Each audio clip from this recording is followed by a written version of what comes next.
வணக்கங்க. இந்த நாள் எல்லோருக்கும் இனிய நாளாக அமைய வேண்டுகிறேன். இப்ப பார்க்க போறது வாழைப்பூ. இது எப்படி எடுக்கிறதுன்னு பார்க்கலாம். பாருங்க, இந்த நாக்கு மட்டும் எடுத்துடணும். இந்த நார் மட்டும். இதெல்லாம் எடுக்க தேவையில்லைங்க. இது மட்டுமே ஒரு 5-6 பூவுக்கு மட்டும் எடுத்தா போதும். மீதி அப்படியே நம்ம அரிஞ்சு பொடி பண்ணிக்கலாம்.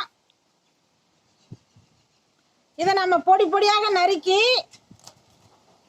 குழந்தைங்க இதை விரும்ப மாட்டாங்க, நறுக்குனதுமே தண்ணியில் சேர்த்துங்க. இல்லாட்டி துவர்ப்பு அதிகமாக இருக்கும். இதை பொடியாக நறுக்கி கடல மாவு சேர்த்து நம்ம குழந்தைங்களுக்கு போண்டா எப்படி சுடுறோமோ அதே மாதிரி இதை சேர்த்து நம்ம போண்டாவா சுட்டோம்னா குழந்தைங்க விரும்பி சாப்பிடுவாங்க. இந்த பூவை பொடியாக நறுக்கி தாளிப்பதற்கு 2 ஸ்பூன் எண்ணெய், 2 பெரிய வெங்காயம், வரமிளகாய் ஒரு 4, கடுகு தாளிக்க, கருவேப்பிலை சேர்த்துக்குங்க.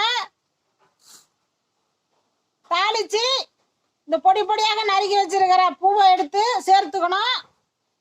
லைட்டாக தண்ணி சேர்த்துக்குங்க. வேக வச்சு எடுத்து கொட்ட வேண்டாம், அப்படியே வணக்கலாம். சுவையாக இருக்கும்.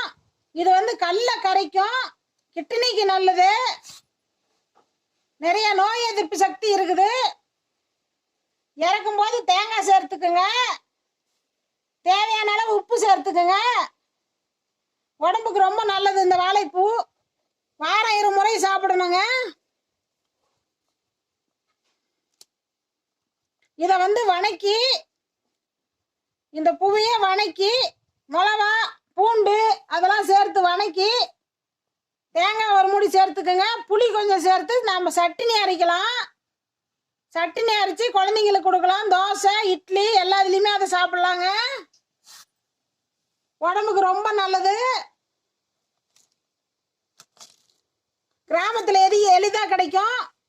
சிட்டிலையும் விற்பனைக்கு வருது வாழைப்பூ.